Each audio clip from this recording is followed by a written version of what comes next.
The afternoon sun poured through the windows of Betty's diner like liquid gold. Dust motes danced in the slanted light. The familiar smell of fresh coffee and warm apple pie hung in the air.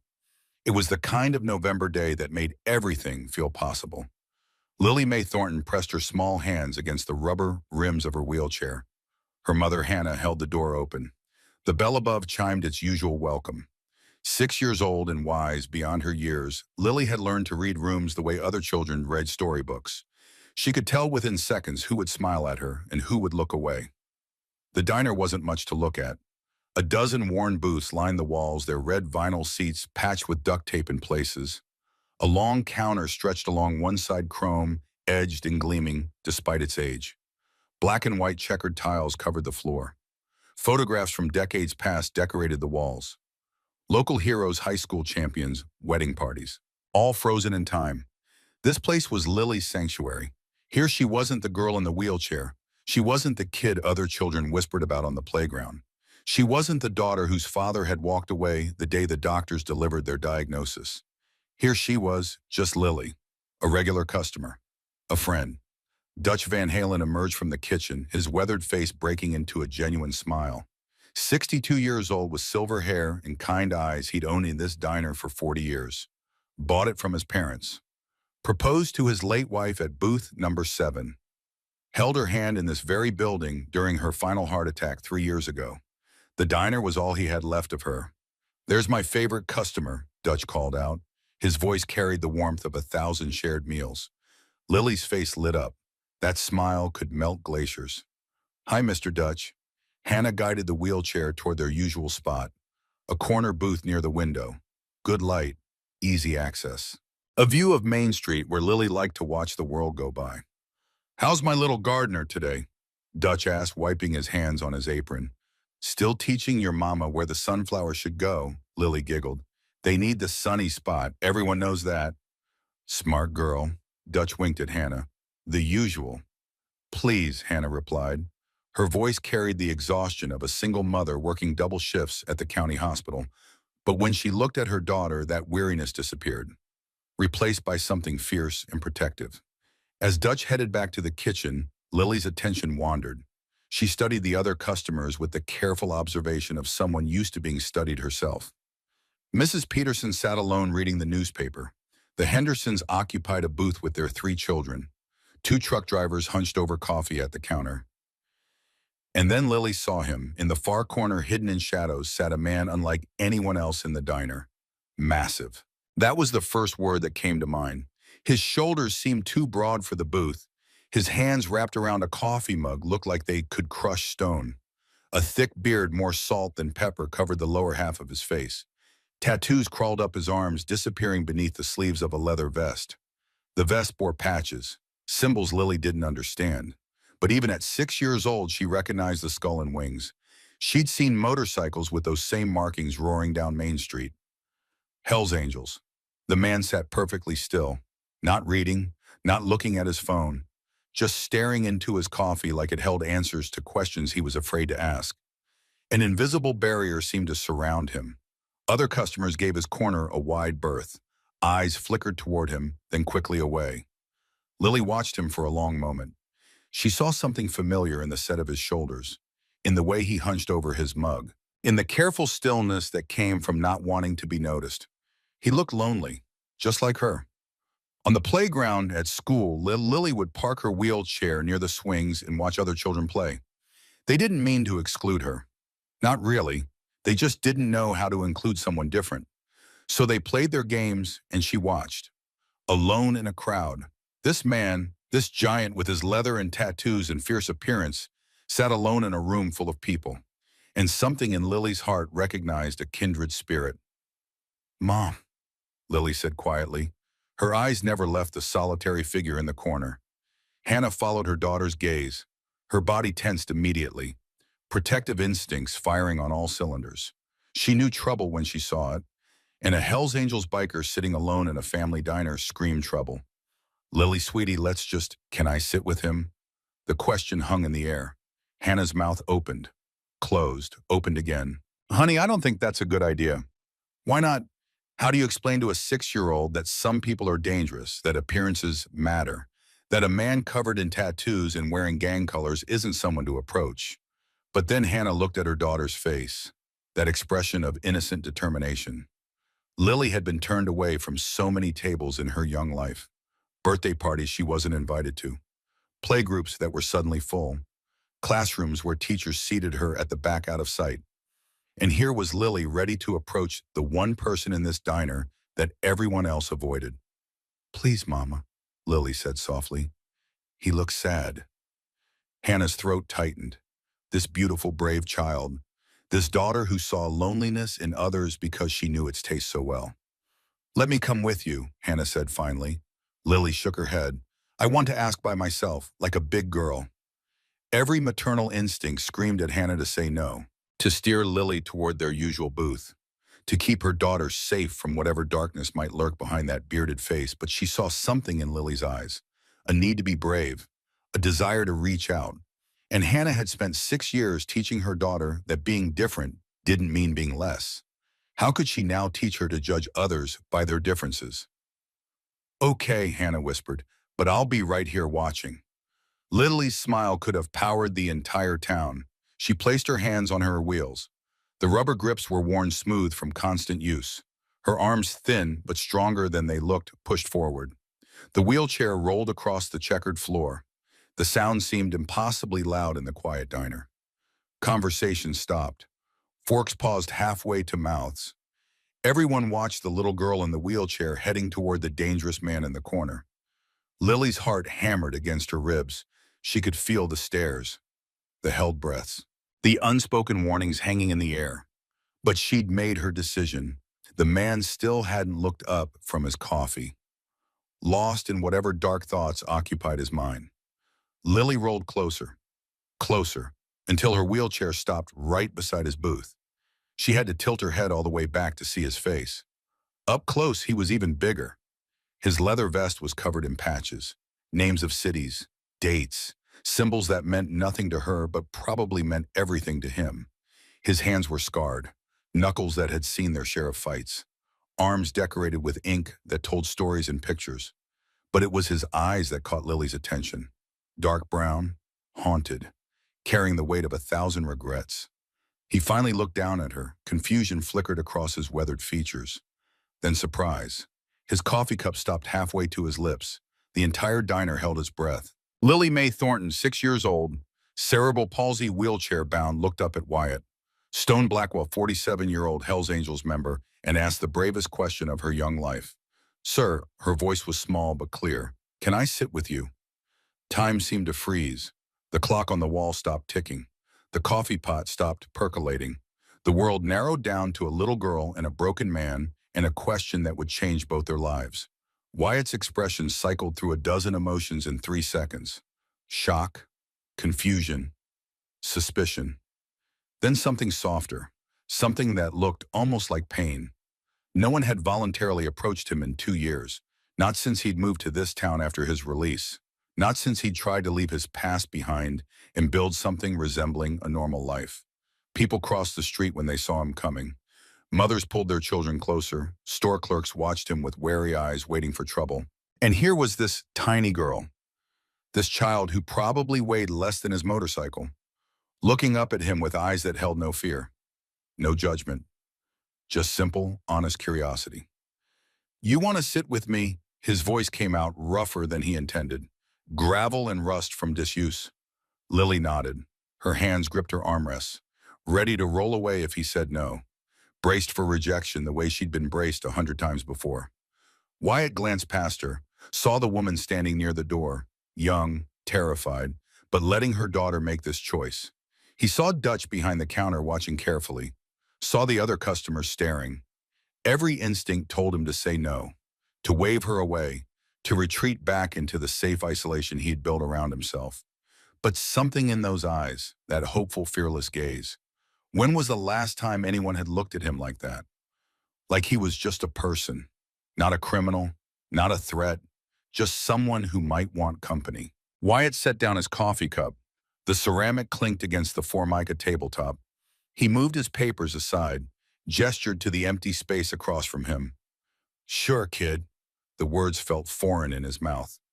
Pull up a seat. Lily's face exploded into the brightest smile Wyatt had ever seen. She maneuvered her wheelchair with practiced ease, rolling into position at his booth. Her movements were careful, deliberate. She'd done this dance 1,000 times. Behind them, the diner slowly exhaled. Conversations resumed. Forks clinked against plates. But everyone kept one eye on the corner booth. Hannah approached slowly like someone approaching a wild animal. Her posture screamed protective mother, ready to snatch her child away at the first sign of danger. I'm Hannah, she said.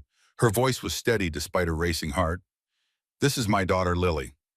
Wyatt nodded. Wyatt. He didn't offer his hand, didn't want to scare them off with his scarred knuckles and prison tattoos. Is it okay if I sit too? Hannah asked. Lily frowned. Mama, I wanted to. It's fine, Wyatt interrupted. His massive frame shifted to make room. Plenty of space. Hannah slid into the booth beside Lily, close enough to grab her if needed. Her purse stayed in her lap, her body angled toward the exit. Wyatt recognized a flight response when he saw one. That's quite a set of wheels you got there, Wyatt said, nodding toward Lily's wheelchair. He kept his voice gentle, non-threatening, the way he used to talk to his nephew before everything fell apart. Lily's face lit up again. Thank you, it's my third one. I keep growing. Growing's good, Wyatt replied. Means you're doing something right. Mama says I eat too many vegetables, that's why I grow. Lily giggled at her own joke. Despite himself, despite the darkness he carried, Wyatt felt the corner of his mouth twitch. Almost a smile. The muscles felt strange, unused. Dutch appeared with menus, his expression carefully neutral. Everything all right here? Fine, Hannah said quickly. Just making a new friend, Lily announced proudly. Dutch studied Wyatt for a long moment. The biker had been coming here for 8 months. Always alone, always quiet, always left generous tips. Never caused trouble. Just a man trying to drink his coffee in peace. Well then, Dutch said slowly, friends of Lily's eat free. Wyatt shook his head. That's not necessary. Wasn't asking. Dutch's tone left no room for argument. He looked at Lily. The usual for you, sweetheart? Yes, please, and Mr. Wyatt needs pie. Everyone needs pie. Mr. Wyatt, Wyatt's eyebrow raised. Mama says we use Mr. for grown-ups we respect, Lily explained seriously. Respect. When was the last time anyone had given him that, just Wyatt is fine kid? Okay, Mr. Wyatt. Lily grinned clearly, having no intention of dropping the formality. Over the next 30 minutes, something remarkable happened. Lily talked. She told Wyatt about her garden, about how sunflowers needed sunny spots and tomatoes needed steaks. She explained her theory that vegetables grew better if you sang to them. She described her favorite books and her dreams of helping other kids like her. Wyatt listened, really listened. Not because he had to, but because this little girl made the world seem less dark. Her enthusiasm was infectious. Her view of life untainted by the cynicism he carried like armor. Hannah watched this interaction with growing amazement. Her daughter who struggled to make friends, who came home from school in tears more often than not, who spent recess alone. This same daughter was chattering away to a Hell's Angels biker like they were old friends. And the biker, this intimidating man with his scars and tattoos and leather, he was gentle, patient. He asked Lily questions about her garden, nodded seriously when she explained the importance of mulch. There was no pity in his eyes when he looked at her wheelchair. No awkward avoidance. He treated Lily exactly like what she was, a smart, funny, interesting little girl who happened to use wheels to get around. You know what Wyatt said after Lily finished explaining her plan to grow pumpkins next year? I bet you could give my motorcycle a run for its money in those wheels. Lily's eyes went wide. You have a motorcycle? Used to ride all over the country. Wyatt's expression grew distant, remembering roads he'd traveled, brothers he'd ridden with, a life he'd left behind. That sounds amazing, Lily breathed. Sometimes it was. Wyatt chose his words carefully. Sometimes it wasn't. Hannah heard the pain in those words, the regret. She had heard that tone before. In her patients at the hospital, people who'd made choices they couldn't unmake, walked paths they couldn't untread. Can I tell you a secret? Lily leaned forward, her voice dropping to a whisper. Wyatt leaned in too, matching her serious expression. Secrets are safe with me. I want to help other kids who use wheelchairs. Some of them don't have nice ones like mine, and some of them feel lonely. I want to make them feel less lonely. Wyatt's throat constricted. This 6-year-old child who had every reason to feel sorry for herself wanted to help others. That's a mighty big heart you got there, kid, he said quietly. Mama says everyone has big hearts. Some people just forget to use them. Wyatt glanced at Hannah. She met his eyes. In that moment, an understanding passed between them. This fierce mother who'd raised a remarkable daughter. This broken man who'd forgotten what kindness felt like. Your mama's a smart woman, Wyatt said. The afternoon stretched on. Other customers came and went. The lunch rush faded into the quiet lull before dinner. And in the corner booth, an unlikely friendship was born. Lily told stories. Wyatt listened. Hannah slowly relaxed. Her hand moved away from her purse. Her shoulders dropped from their defensive hunch. When it was finally time to leave, Lily looked genuinely sad. Will you be here tomorrow? She asked Wyatt. He hesitated. Tomorrow he had planned to grab coffee and go. Keep his head down. Stay invisible. But looking at this little girl's hopeful face. Yeah, he heard himself say. I'll be here. Lily's smile could have lit the entire town. As Hannah pushed Lily's wheelchair toward the door, the little girl turned back. Mr. Wyatt, thank you for letting me sit with you. Thank you for asking, kid. The bell chimed as they left. Wyatt sat alone again in his corner booth, but the space felt different now. Less like a hiding place, more like somewhere he belonged. Dutch approached with a fresh pot of coffee. That was something, the older man said quietly. Wyatt nodded. She's a special kid. Takes a special person to see it. Dutch refilled the cup. You did good, son. Those words, you did good. Wyatt couldn't remember the last time anyone had said them to him. He watched through the window as Hannah loaded Lily into their car. The little girl waved at the diner, at him. Wyatt raised his hand, a small wave back, and for the first time in longer than he could remember, Wyatt, Stone Blackwell, felt something other than regret. He felt hope. That night, Lily lay in bed unable to sleep. Her mind raced with possibilities. She'd made a friend today, a real friend, someone who listened to her stories, who didn't see her wheelchair first.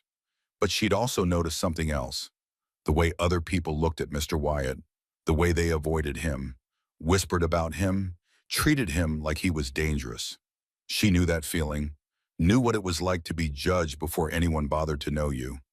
And an idea began to form in her 6-year-old mind. If people saw Mr. Wyatt with her, saw him being kind, saw him being a friend, maybe they wouldn't be so scared. Maybe they'd give him a chance, just like he'd given her a chance when he said yes to her question. Lily reached for her notebook, the one with the flower stickers on the cover. She opened to a fresh page and wrote in her careful, wobbly handwriting, Operation Friendship. She didn't know it yet, but this simple plan would change everything. The next day, Lily insisted they go to the diner again. Hannah, seeing her daughter's excitement, agreed. They arrived at 2 in the afternoon. The lunch crowd had thinned. Wyatt sat in his corner booth. Same spot, same coffee, same invisible barrier keeping the world at bay. Until Lily rolled in. Mr. Wyatt? Her voice carried pure joy. Wyatt looked up. That almost smile returned. Hey, kid, back for more pie. Back to see my friend. Lily wheeled herself to his booth without hesitation. This time, Hannah didn't hover. She nodded at Wyatt and took a seat at the counter, giving her daughter space, trusting her instincts. Over the next week, this became their routine. Every afternoon, Lily and Wyatt, the little girl and the biker, an unlikely pair that made more sense than anyone could have imagined. Lily talked about her day. Wyatt shared carefully edited stories from his travels. She asked about motorcycles. He asked about her garden. And slowly something began to shift in the diner.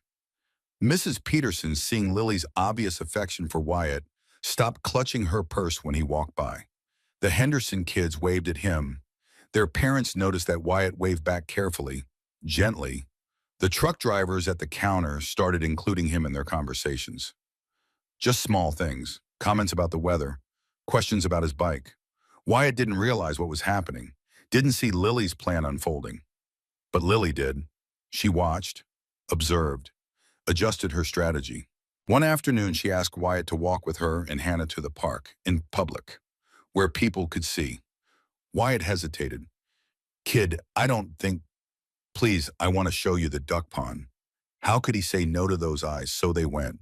Wyatt walking beside Lily's wheelchair, Hannah on the other side, through Main Street, past the hardware store and the post office and the church. People stared. Of course they stared, but they saw something unexpected. This intimidating biker, careful and gentle, with a little girl in a wheelchair, pointing out birds, describing cloud shapes, his rough voice soft with patience. At the park, Lily introduced Wyatt to the ducks. She'd brought breadcrumbs. They fed them together, Wyatt tearing the bread into small pieces, Lily tossing them with delighted squeals. A few other families were there, kids playing on swings, parents watching from benches. One little boy approached, maybe 4 years old, curious. Why's that girl in a chair? He asked Wyatt bluntly. His mother rushed over. Tommy, that's rude. It's okay, Lily said. She was used to questions. I have cerebral palsy. It makes my legs not work the same as yours. But my wheels work great. Can I push you? Tommy asked. Lily looked at Wyatt. He nodded slightly. Permission granted. Okay, but slow. I'm not a race car. Tommy carefully pushed Lily toward the duck pond. His mother mouthed thank you to Hannah. Wyatt watched the kids together. Something tight in his chest loosened. You're good with her, Hannah said quietly. They stood side by side, both watching Lily. She's easy to be good to, Wyatt replied. Not everyone sees it. Hannah's voice carried years of disappointment, of doors closed in her daughter's face. Their loss. Hannah studied this man, this walking contradiction, covered in tattoos that probably told stories she didn't want to know, but gentle with her daughter in ways that made her throat ache. Wyatt, can I ask you something? Sure. Why did you say a yes that first day, when Lily asked to sit with you? Wyatt was quiet for a long moment, watching Lily laugh as Tommy showed her how to skip stones. Because I know what it's like, he said finally, to be judged before anyone bothers to know you, to walk into a room and watch people decide who you are based on how you look. He turned to Hannah. His eyes held decades of pain. That little girl rolled up to the one person in that diner everyone else avoided, and she asked if she could sit with me, not because she didn't know better, but because she did know better. Hannah's eyes misted. She has a gift for seeing people's hearts. She does. Wyatt paused. I'm not a good man, Hannah. I've done things, bad things, hurt people, spent time in places you don't want to know about. Okay. Hannah's voice was steady. I just wanted you to know. Before this goes any further, before Lily gets more attached, you should know what I am. I know what you were, Hannah corrected. I'm more interested in who you're trying to be. Wyatt blinked, not expecting that response. Lily sees who you are now, Hannah continued. Maybe you should start seeing it too. They watched in comfortable silence as Lily and Tommy became fast friends, united by the simple joy of feeding ducks. This continued for 2 weeks. Lily's Operation Friendship was working better than she had dared hope. Wyatt became a fixture in her life, a friend, a protector, someone who made her feel safe and seen. But Lily wanted more. She wanted the whole town to see what she saw, the kindness beneath the leather, the gentleness behind the scars. She just didn't know how to make that happen. Then Dutch's world fell apart. It was a Tuesday afternoon, early November. The diner was quiet. Lily sat with Wyatt in their usual spot. Hannah had a shift at the hospital, so Wyatt had agreed to watch Lily for a few hours. Dutch emerged from his office. His face was pale, hands shaking. He carried a stack of papers. You all right, boss? Wyatt called out. Dutch looked up, seemed to see them for the first time. His expression was devastated. I need to make some calls, he said vaguely, then disappeared back into his office. Lily frowned. Mr. Wyatt, something's wrong with Mr. Dutch. Wyatt had seen that look before, on the faces of men who'd lost everything, who'd run out of options. Stay here, kid. He approached the office, knocked gently on the doorframe. Dutch, you need anything? The older man looked up. Tears streaked his weathered face. It's over, Wyatt. It's finally over. What is? Dutch gestured at the papers. Bank statements, past due notices, final warnings. The diner. I'm losing the diner. Wyatt's stomach dropped. What happened? Dutch explained. His wife's medical bills. The insurance that didn't cover everything. Him taking out loans against the business to pay for her care. Hoping she'd survive. Needing her to survive. But she died anyway. And the debt remained. I owe the bank $125,000, Dutch said hollowly. I've got 6 weeks to pay it. Until December 18th. After that, they foreclose. Can you sell? Who's going to buy a failing diner in a small town? Dutch laughed bitterly. Well, one person. Preston Ashford made an offer. 80,000. Barely covers half the debt. Wyatt knew that name. Preston Ashford, owner of a restaurant chain. The kind of man who saw dollar signs where others saw history. If I don't take his offer, I lose everything, Dutch continued. If I do take it, Betty's Diner becomes just another franchise. Everything my parents built. Everything Martha loved. Gone. He looked at Wyatt with broken eyes. This is where I proposed to her, where we celebrated every anniversary, where she died in my arms while the ambulance was still 10 minutes away. Wyatt had no words. What could you say to a man losing his last connection to the woman he loved? From the dining room, Lily's voice called out, Mr. Wyatt, is everything okay? Dutch wiped his eyes. Don't tell anyone yet. I need time to figure out what to tell the staff, the regulars, this town. Wyatt nodded. You got it. But when he returned to the booth, Lily's sharp eyes missed nothing. What's wrong with Mr. Dutch? Grown-up stuff, kid. Nothing for you to worry about. Is he sad? Wyatt looked at this perceptive child, realized lying would insult her intelligence. Yeah, he's real sad. Can we help him? I don't know how, Lily. She was quiet for a moment, her small face scrunched in concentration. In the movies, when someone needs help, the heroes make a plan. This isn't a movie, kid. But we could still make a plan, right? Her eyes brightened. You know, big, strong people. Motorcycle people. They could help. Wyatt shook his head. It's not that simple. Why not, Amir? Because the kind of help Dutch needs costs money. A lot of money. How much? Wyatt hesitated. More than $100,000. Lily's eyes went wide. She tried to count that high on her fingers. Gave up. That's a lot. It is. But Mr. Dutch is nice. Betty's is our special place. We can't let it close. Sometimes we can't fix everything, Lily. She looked at him with those impossibly wise eyes. My mama says we won't know if we can fix something until we try. Your mama's pretty smart. So we should try right. Wyatt looked at this 6-year-old child, this little girl who'd walked into his life and somehow made him believe in goodness again. I don't know what we could do, he admitted. Lily thought hard. People give money for things they care about, like when the church needed a new roof. They had a big party and people gave money. A fundraiser. Yeah, we could have a fundraiser for Mr. Dutch. It was such a simple idea, such a naive plan.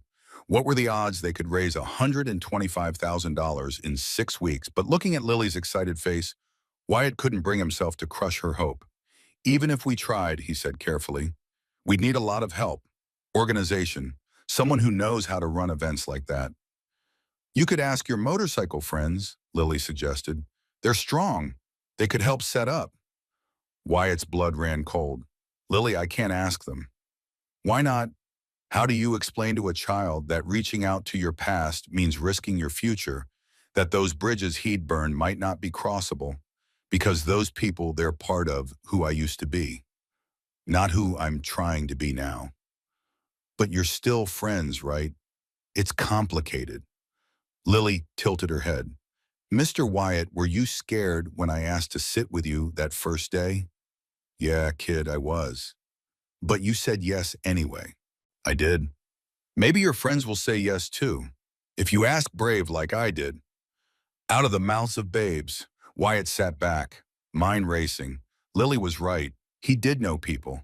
People who owed him favors. People who understood loyalty even if they didn't understand much else. But contacting them meant revealing where he was, what he'd been doing, opening himself up to judgment, questions, risk. Let me think about it, Wyatt said finally. Lily reached across the table, placed her small hand on his scarred knuckles. Thank you for thinking about it, Mr. Wyatt. That night, Wyatt sat in his trailer on the edge of town, the place he'd rented when he first arrived. Small, sparse, temporary. He pulled out his phone, stared at the contacts list he hadn't opened in 2 years. Names scrolled past, brothers he'd ridden with, fought beside, bled with, men who'd been his family when his real family had given up on him. His thumb hovered over one name, Grayson Reaper McAllister, vice president of their chapter, a man Wyatt had known for 20 years. If anyone would listen, it would be Reaper. But making this call meant admitting he needed help, meant involving his past in his present, meant risking the quiet, anonymous life he'd built. Wyatt thought about Dutch's devastated face, about Lily's hopeful eyes, about a little girl who wanted to save a diner because it was the one place she felt normal. He pressed call. The phone rang 3 times. Wyatt almost hung up. Then a rough voice answered. "Stone, that you?" Wyatt closed his eyes. Stone. His road name, the name he'd earned in a life he'd tried to leave behind. "Yeah, Reaper, it's Matthew. Been 2 years, brother. Where the hell you been?" "Around. Listen, I need to ask you something." "Ask," Wyatt explained. The diner, Dutch's crisis, Lily's plan. His voice felt rusty, talking about feelings, about caring. Reaper was quiet for a long moment. "You calling me to help save a diner?" "I know it sounds crazy. Sounds like you finally found something worth fighting for." Reaper's voice softened. "Tell me what you need." Relief flooded through Wyatt. "I need bodies, people who can help set up, run security, get the word out. When say 6 weeks, we need to raise 125 grand. Reaper whistled. "That's ambitious." "I know, but not impossible." A pause. "Who came up with this plan?" "A 6-year-old girl in a wheelchair." Reaper laughed, a real laugh. "Stone, you always did have a soft spot for underdogs." "All right, I'm in. I'll bring the boys." Reaper. "Yeah, thank you. Don't thank me yet. Let's see if we can pull this off." After they hung up, Wyatt sat in silence. His heart pounded. He'd done it. Made the call, pulled his past into his present. For a little girl who'd asked if she could sit with him, for a diner owner who'd treated him like a human being, for a chance to do something good. The next day, Wyatt told Lily about his phone call. Her face lit up like Christmas morning. "Really, they'll help. They'll help." "Can I meet them?" Wyatt froze. "Kid, I don't know if that's a good idea." "Why not if they're your friends?" "They're different than your other friends." "So are you," Lily pointed out. "And you're my best friend." Hannah, overhearing this conversation, looked worried. "Lily, sweetie, maybe we should—" "I want to meet them," Lily insisted. "They're helping save Mr. Dutch's diner." "That makes them heroes." Wyatt and Hannah exchanged glances. "If we do this," Hannah said carefully, "I come too. And if I say it's time to leave, we leave. No arguments." Lily nodded eagerly. Wyatt ran a hand through his hair. This was a terrible idea. But looking at Lily's excitement, he couldn't say no. "All right, but just for a few minutes, and only at the diner. Public plate." 3 days later, 6 motorcycles pulled up outside Betty's diner. The roar of engines made windows rattle. People on Main Street stopped and stared. Hell's Angels. A whole group of them. Inside the diner, customers looked nervous. Dutch came out from the kitchen, ready to ask them to leave. Then the bikers walked in, and at the front of the group stood Wyatt. "Dutch," Wyatt said, "these are some friends of mine. They heard you might need help." Grayson Reaper McAllister stepped forward. 52 years old, built like a tank beard down to his chest. The kind of man who made strong men nervous. He looked around the diner, at the worried faces, at Dutch standing protectively behind his counter. Then his eyes landed on Lily. She sat in her wheelchair at the corner booth, eyes wide, taking in these massive men with their leather and tattoos and fierce appearances. "You must be Lily," Reaper said. His voice was surprisingly gentle. She nodded. Reaper approached her booth, knelt down so they were eye level. "Stone tells me you want to save this diner." "Yes, sir." "And you think we can help?" "I think everyone can help if they want to." Reaper smiled, a real smile that transformed his intimidating face. "You're a smart kid. All right, we're in." He stood and turned to Dutch, extended his hand. "Name's Grayson. These are the boys. We heard you got trouble. We'd like to help fix it. Dutch stared at the offered hand, then at Wyatt, then at this little girl who somehow had Hell's Angels eating out of her palm. Slowly he shook Grayson's hand. I don't understand, Dutch said. Lily wheeled forward. Mr. Wyatt called his friends. They came to help, because that's what friends do. One by one, the bikers introduced themselves to Lily. Beckett, Hammer Walsh, Tommy, Tank Morrison. Each one knelt down, spoke to her with respect, treated her like the mastermind she was, and Lily charmed every single one of them. Within an hour, they'd taken over a corner of the diner, spreading out papers, making lists, planning. Reaper had organized rallies before. Charity rides, events. He knew logistics. Beckett had connections with food vendors. Tommy knew local bands. Together, they started building something. Hannah watched in amazement. Her 6-year-old daughter sat at the center of this group of bikers, directing traffic, sharing her ideas, being taken seriously. We need posters, Lily announced. I can draw them. Good, Reaper said. We'll get them printed. And we need to tell people it's for a good reason, Lily continued, so they're not scared. Smart, Beckett agreed. What should we tell them? Lily thought hard. That Mr. Dutch needs help, that Betty's diner is important, that everyone is welcome to help save it. She looked at Wyatt. Can you put that in grown-up words? Wyatt's throat was tight. Yeah, kid, I can do that. Over the next 2 weeks, the plan took shape. They'd hold a fundraiser in the diner's parking lot, food, music, auction, activities for kids. The bikers would provide security and setup. Local businesses would donate items for the auction. The community would be invited to come together for Dutch, for Betty's, for the memories held in these walls. But the question remained, could they raise enough? $125,000 in 6 weeks seemed impossible. Except Lily didn't believe in impossible. She spent every afternoon at the diner, drawing posters, planning, organizing. At 6 years old, she became the heart of the operation. Word spread through town. At first, people were suspicious. Hell's Angels running a fundraiser? That seemed wrong, but then they met Lily, heard her story, saw her determination. And slowly, cautiously, the town began to get involved.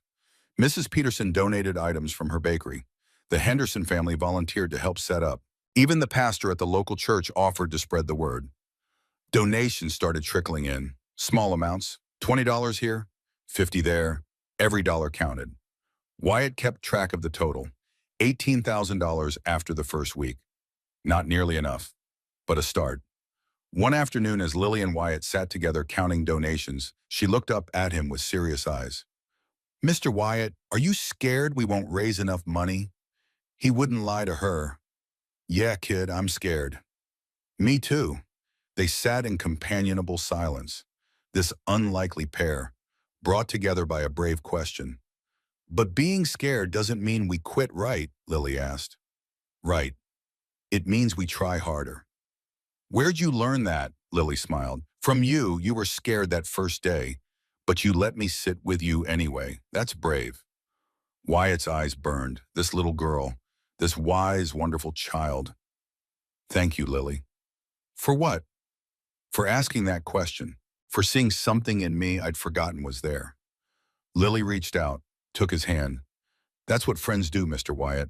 They help each other remember the good parts. As the sun set over Betty's diner, Wyatt looked at this 6-year-old girl who'd changed his life, who'd brought him back from the edge, who'd given him a purpose. Whatever happened with the fundraiser, he knew one thing for certain. Meeting Lily Mae Thornton was the best thing that had ever happened to him. Then 10 days before the fundraiser, everything changed. Preston Ashford walked into Betty's diner.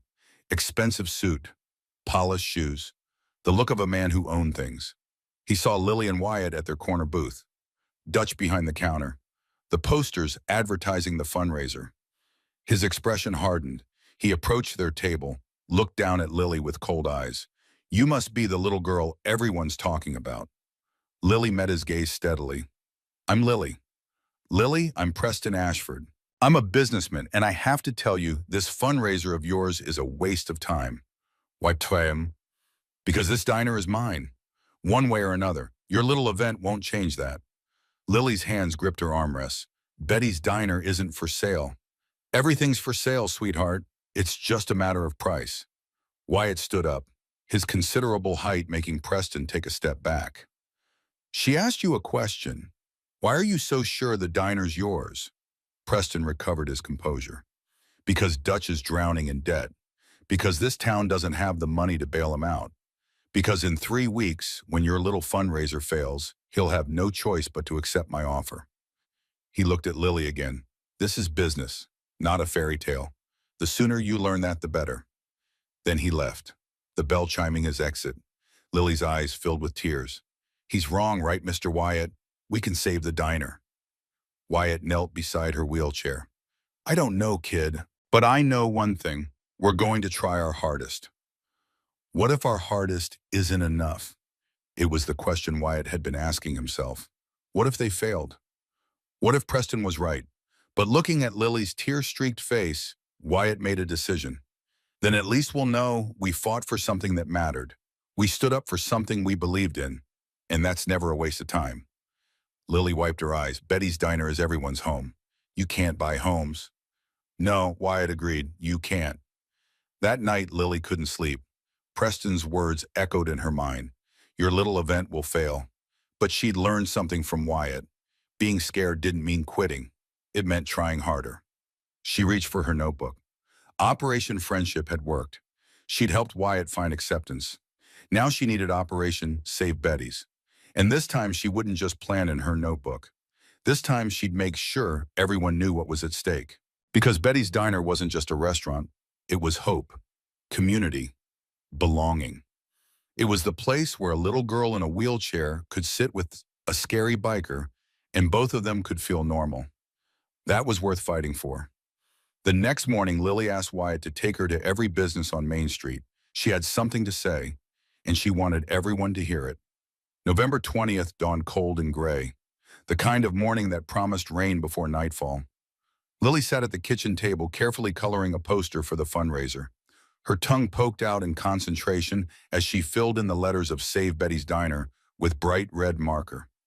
Hannah stood at the stove making oatmeal. The radio played softly in the background. Local news, weather, then something that made her freeze.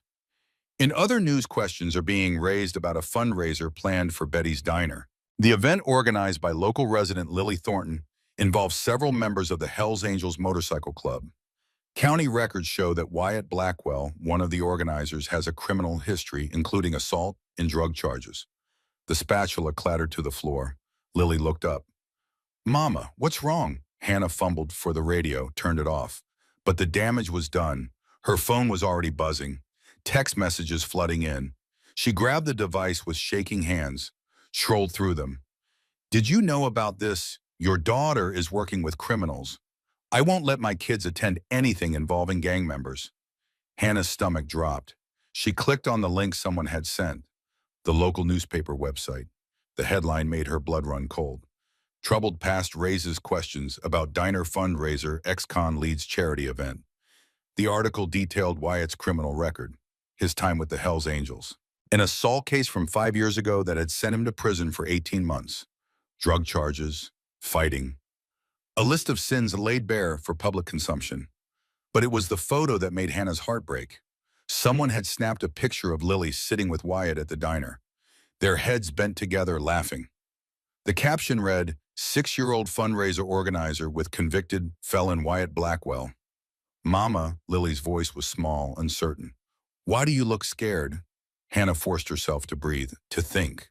She looked at her daughter, this brave, beautiful child who saw goodness in everyone. How do you explain that the world wasn't as kind as Lily's heart? Sweetheart, there's been some news about Mr. Wyatt. What kind of news? Hannah sat down beside Lily, took her small hands. People found out about mistakes he made a long time ago, before he met us. What kind of mistakes? Big ones. He hurt someone. He went to jail. Lily's eyes widened. Jail like in the movies. Yes. Lily was quiet for a moment, processing. Is that why everyone was scared of him before I asked to sit with him? Probably. But he's not scary. He's nice. I know, baby, but some people can't see past what someone did before. They only remember the bad things. Lily's face crumpled. Are people going to Be scared of me now because I'm friends with him? The question shattered Hannah's heart because the answer was yes. People would judge Lily, would question Hannah's parenting, would wonder what kind of mother let her disabled daughter befriend a criminal. Before Hannah could answer, her phone rang. The school, Mrs. Wilson, Lily's teacher. Hannah, we need to talk about the situation with Mr. Blackwell. What situation? Mrs. Wilson's voice was carefully neutral. Several parents have expressed concerns about Lily's association with someone with a violent criminal history. He's been nothing but kind to my daughter. I understand, but given the circumstances, I think it might be best if Lily took some time away from school, just until this blows over. You're suspending her for having a friend. Not suspending, just suggesting it might be easier. For Lily, some of the children have been asking questions. Hannah's grip on the phone tightened. What kind of questions? About criminals, about danger. Their parents are concerned. My daughter has done nothing wrong. I know, but perhaps some distance would be won, just temporarily. Hannah hung up. Her hands trembled with rage and helplessness. Lily watched her mother's face. Read the fear there, the anger. I don't have to go to school. Not today, sweetie. Because of Mr. Wyatt, Hannah nodded, unable to speak past the lump in her throat. Lily looked down at her poster, at the bright colors and hopeful message. Mama, did I do something bad by being his friend? No, baby, you did something brave and good. Then why are people mad? How do you explain prejudice to a 6-year-old? How do you tell her that people feared what they didn't understand them, that second chances weren't always given freely? They're not mad at you, Hannah said carefully. They're scared, and sometimes fear makes people do mean things. By noon, the phone had rung 17 times. Most of the calls Hannah didn't answer. But she listened to the voicemails. Some were supportive, friends saying they believed in what Lily was doing. But others were harsh, accusatory, demanding she keep her daughter away from dangerous elements. The donations stopped. The pledges dried up. People who'd promised to help with the fundraiser suddenly had other commitments. When Wyatt called, Hannah almost didn't pick up. But Lily grabbed the phone. Mr. Wyatt, did you see the newspaper? His voice was heavy, defeated. Yeah, kid, I saw it. Are you okay? A long pause. I should be asking you that. Some kids' mommies won't let them play with me now. Lily's voice wavered. Because of you. I know, I'm so sorry, Lily. It's not your fault. It is, though. I should have stayed away. Should have known better than to get involved. Don't say that. Lily's sudden fierceness surprised even Hannah. You're my friend. Friends don't stay away. Sometimes they have to protect people they care about. I don't need protection from you, Mr. Wyatt. I need you to help save the diner. Wyatt was quiet. When he spoke again, his voice was rough with emotion. You're the bravest person I know, kid. Will you still come to the diner today? I don't know if that's a good idea. Please, I made a new poster. I want to show you. Hannah could hear the battle in Wyatt's silence, the desire to protect Lily warring with his inability to say no to her. All right, 2 o'clock, but just for a minute. When they arrived at Betty's diner that afternoon, the atmosphere was different, colder. Several tables that were usually full sat empty. The regulars who were there avoided eye contact. Dutch came out from the kitchen. His face was drawn. Hannah, Lily, maybe today's not the best day. Why not? Lily asked. Before Dutch could answer, Mrs. Peterson stood up from her booth. The bakery owner who'd always been kind to Lily, who donated cookies for the fundraiser. I'm sorry, Dutch. I can't stay here if he's coming. She glanced at the door, at Wyatt's motorcycle parked outside. I have grandchildren to think about. She left. The bell chiming her exit felt like a death knell. Lily watched her go. I don't understand. What did Mr. Wyatt do to Mrs. Peterson? Nothing, sweetheart, Dutch said gently. People are just scared. Of what? Of things they don't know how to forgive. The door opened. Wyatt walked in. He seemed to physically shrink when he saw the nearly empty diner, the hostile stares from the few remaining customers. Lily wheeled toward him immediately. Mr. Wyatt, you came? He knelt beside her wheelchair, his voice low. Lily, maybe we should talk outside. I want to show you my poster. I know, but please, it's really good. How could he refuse those eyes? They sat in their corner booth, the same spot where this had all started, but it felt different now, tainted by suspicion and fear. Lily showed Wyatt her poster. She'd drawn Betty's diner in the center, surrounded by stick figures holding hands, adults and children, people in wheelchairs and people standing, all smiling. Wow, everyone together. That's what the fundraiser should be. Wyatt's throat constricted. It's beautiful, kid. Do you think people will come, even though they're scared? I don't know. Lily studied his face. The defeat there, the guilt. Mr. Wyatt, are you sorry you met me? What? No, never. Then don't let those people make you sorry. You're good. I know you are. Lily, I did bad things. Really bad things. I hurt someone. On purpose. Wyatt hesitated. It was a fight. I was angry and drunk and stupid. But yeah, I chose to throw that punch. I chose to keep hitting him even after he was down. Did you say sorry? The man I hurt, his name is Nathaniel. He doesn't want to see me. Can't blame him. I put him in the hospital for 3 months. Lily processed this, her 6-year-old mind trying to reconcile the gentleman before her with the violent act he described. Do you still get that angry? No. Why not? Because I learned what anger costs. I learned that hurting people doesn't make your own pain go away. It just makes more pain. Lily nodded slowly. Mama says everyone makes mistakes. The important thing is learning from them. Your mama's right. So you learn. That means you're better now. If only it were that simple. If only learning from your mistakes erased them, made people forget, gave you a clean slate. But Wyatt looked at this little girl who believed in redemption with her whole heart, who thought goodness could overcome everything. He didn't want to be the one to teach her otherwise. Over the next few days, the situation worsened. The newspaper ran follow-up articles. Local blogs picked up the story. Social media exploded with opinions. Some people defended Wyatt, said everyone deserved a second chance. But more condemned him, questioned the wisdom of letting a violent offender work with children, demanded the fundraiser be canceled. Lily stopped going to school, not because she was afraid, but because the other children had become cruel, repeating things their parents said, asking if Wyatt was going to hurt her, if she knew what criminals did. One boy, Christopher, had pointed at her wheelchair and said, "Maybe that biker guy will break your legs worse." Lily had come home in tears. Hannah held her daughter while she sobbed, fury and helplessness warring in her chest. She wanted to protect Lily from this ugliness. But how do you protect a child from the world's capacity for cruelty? The donations dropped to $35,000. People who'd pledged money quietly backed out. Businesses withdrew their support. The momentum they'd built crumbled like sand. Wyatt stopped coming to the diner, stopped answering Lily's calls, retreated into the isolation he'd lived in before a brave little girl had asked to sit with him. Lily felt his absence like a physical wound. On November 27th, Hannah found Lily crying in her room. Not the loud sobbing of a tantrum, the quiet, devastating tears of a broken heart. "Sweetie, what's wrong? I ruined everything." Lily's voice was small, defeated.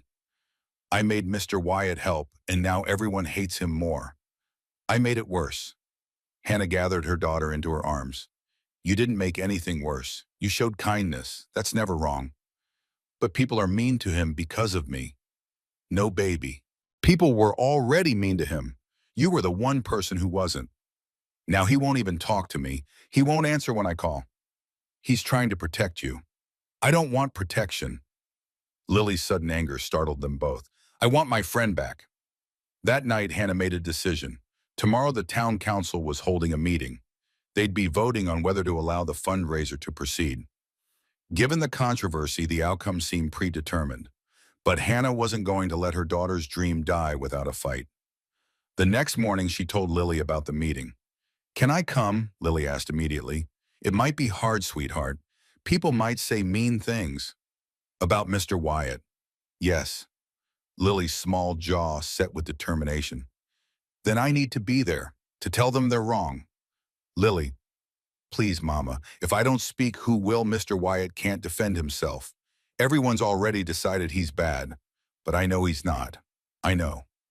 Hannah looked at her 6-year-old daughter, this child who'd faced more challenges than most adults, who'd been stared at, excluded, underestimated her entire short life, and who still believed in fighting for what was right. Okay, Hannah said, we'll go together. The town council meeting was held in the community center, a squat brick building that smelled of old coffee and floor polish. By 6:30, the parking lot was full. News of the vote had spread. Everyone wanted their say. Hannah pushed Lily's wheelchair through the entrance. The room was packed. 200 people crammed into a space meant for half that. Every seat taken, people standing along the walls. The atmosphere was tense, hostile. Hannah could feel the judgment radiating from all sides. She wheeled Lily to the front, near the council table where 7 members sat. Mayor Constance Wright presided, a kind-faced woman in her 60s who'd always treated Lily well. But tonight, even the mayor's expression was troubled. Let's begin, Mayor Wright said. We're here to discuss the proposed fundraiser for Betty's Diner. Given recent revelations about one of the organizers, concerns have been raised about proceeding. Preston Ashford stood immediately. He'd positioned himself strategically. Front row, expensive suit. The picture of respectable concern. Mayor Wright, council members, I appreciate the opportunity to speak. I know Dutch Van Halen is a beloved member of this community, and I know Betty's Diner holds sentimental value for many. He paused for effect. But we must consider the message we send by allowing this fundraiser to continue, by endorsing the involvement of convicted criminals in community events, particularly events that involve children. Several people nodded, murmured agreement. Wyatt Blackwell has a documented history of violence, Preston continued. Assault, drug charges, gang affiliation. Is this the kind of person we want representing our town, organizing events where our children will be present? More nods, louder agreement. I propose we cancel this fundraiser for the safety of our community, for the protection of our children. Applause erupted, not everyone, but enough to make Hannah's heart sink. Preston sat down, satisfaction clear on his face. Mayor Wright looked uncomfortable. Does anyone else wish to speak? Grayson stood. The massive biker looked out of place among the townspeople. A wolf among sheep. I'm Grayson McAllister. I've known Wyatt Blackwell for 20 years. Yeah, he messed up. Yeah, he did time. But he's also been clean and sober for 5 years. Working honest jobs, staying out of trouble. Once a criminal, always a criminal, someone shouted from the back. Grayson's jaw tightened. That's a real convenient philosophy when you've never made a mistake big enough to matter. We've all made mistakes, another voice called. Most of us didn't assault someone so badly they nearly died. You're right, Grayson said quietly. Most of you didn't, but some of you drove drunk and got lucky. Some of you cheated on taxes and didn't get caught. Some of you hurt people in ways that didn't leave visible scars. The room went silent. The difference is Wyatt paid for his mistakes, did his time, and he's been trying every day since to be better. Maybe that's worth something. A few people looked uncomfortable, but most faces remained hard, unforgiving. The council members whispered among themselves. It was clear which way the vote would go. Then Lily's small voice cut through the tension. I want to say something. Every head turned, looked at the little girl in the wheelchair. At 6 years old, she seemed impossibly small in this room full of adults. Mayor Wright's expression softened. Lily, sweetheart, this might not be the right time. Please, Lily said. It's about Mr. Wyatt. The mayor hesitated, then nodded. All right, but keep it brief. Hannah wheeled Lily to the front. Her hands shook as she positioned the wheelchair. Lily looked so vulnerable, so small. Do you need me to? Hannah started. I can do it, Mama. Lily faced the crowd, 200 faces staring at her, some curious, some sympathetic, many hostile. They saw her wheelchair first, always the wheelchair first. Then the little girl. She was used to being invisible, but tonight she needed to be seen. My name is Lily Mae Thornton. Her voice was quiet, uncertain. I'm 6 years old. I have cerebral palsy. She paused, gathering courage. Every day people look at me different. They see my wheelchair before they see me. They decide things about me before they know me. A few people shifted uncomfortably. They decide I'm or brave or inspiring just because I can't walk like they can. Lily's voice grew stronger. But they don't know me, Toy. They don't know that I like sunflowers and butterflies. That I want to help other kids who feel lonely. That I make really good friendship bracelets. She looked directly at Preston. They just see what's different and they decide that's all there is. Preston's smug expression faltered. Mr. Wyatt is like that too, Lily continued. People see his tattoos and his motorcycle and his mistakes, and they decide that's all he is. She turned to face the full crowd. But I know Mr. Wyatt. I know he remembers that I like my grilled cheese cut in triangles, not squares. I know he taught me the names of different clouds. I know he listens when I talk about my garden. Tears streaked down Lily's cheeks, but her voice didn't waver. I know he's kind and patient, and he makes me feel like I'm not different. He makes me feel like I'm just Lily. The room was utterly silent, the kind of silence that holds weight.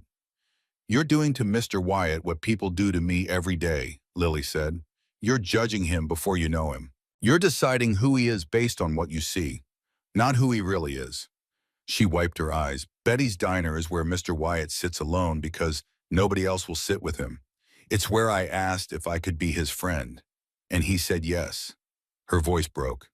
If you close this fundraiser, you're telling kids like me that we shouldn't try. We shouldn't be brave. We shouldn't ask if we can sit down. Lily reached into her bag, pulled out the poster she'd made, the one with everyone holding hands. This is what I want, she said, holding it up. A place where everyone belongs, even people who made mistakes, even people in wheelchairs, even people who are different. She looked at the council members. Please don't take that away. Please let us try to save Betty's Diner, because it's not just a restaurant. It's where people like me and Mr. Wyatt can feel normal. Lily's final words were barely a whisper. It's home. She lowered the poster, exhausted, emotionally spent. For a long moment, no one moved. No one spoke. Then someone started clapping. Mrs. Henderson, mother of three, who'd been so supportive before the newspaper article. She stood, still clapping, tears on her face. Others joined. Slowly at first, then more, rising to their feet, applauding this 6-year-old girl who'd spoken truth they needed to hear. Not everyone stood, not everyone clapped, but enough did to shift the energy in the room. Mayor Wright wiped her own eyes. Thank you, Lily. That was very brave. She looked at her fellow council members. I think we need to vote. The vote was 7-2 in favor of allowing the fundraiser to proceed. Relief flooded through Hannah. She squeezed Lily's shoulder. You did it, baby. But as people filed out, the mood was uncertain. The vote had passed. But would people actually come? Would they support an event tainted by controversy? Preston approached as Hannah was loading Lily into their car.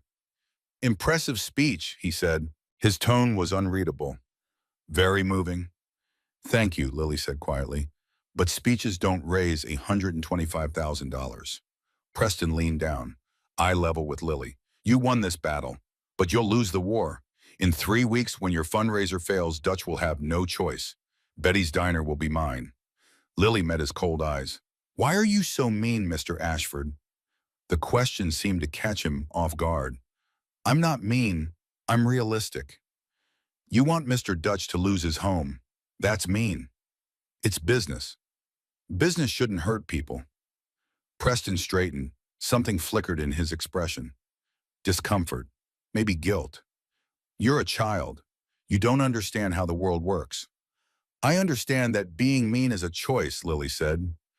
You're choosing to be mean. Preston walked away without responding, but his shoulders were tense, defensive. In the car, Lily was quiet. Hannah glanced at her in the rearview mirror. You okay, sweetheart? I'm tired, Mama. You were so brave tonight. Did it help? Yes, we can still have the fundraiser. But will people come? Lily's voice was small, uncertain.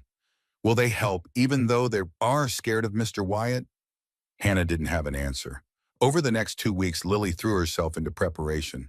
She made more posters, called people to remind them about the fundraiser, worked with Grayson and the other bikers to plan every detail. Wyatt stayed away. He called Lily every few days, checking in, but he refused to come to the diner, refused to be seen publicly with the fundraiser. "I'll help behind the scenes," he told her, "but my face can't be on this event. It'll hurt more than help." Lily hated it, but she understood. The donations remained stagnant at $35,000, far short of what they needed. But they kept planning, kept hoping. December 17th arrived cold and clear, perfect weather for the fundraiser. The bikers arrived at dawn, Grayson Beckett, Tommy, and 3 others. They transformed the diner's parking lot into an event space. Stage for the band, tables for food, auction area, game stations for kids. Dutch cooked all morning. The smell of barbecue filled the air. Other volunteers set up chairs, hung lights, made everything ready. Lily was everywhere, directing, organizing. At 6 years old, she'd become the heart of the operation. Hannah watched with pride and trepidation. So much work, so much hope. But would anyone actually come? At 4 o'clock, people started arriving.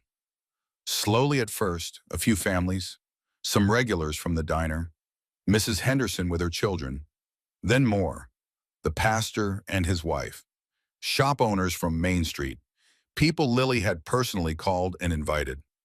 By 5:30, the parking lot was packed. Over 500 people, far more than they'd expected. Lily's face glowed with joy. "Mama, look how many people came." The band started playing. Food was served. The auction began. Donations flowed in.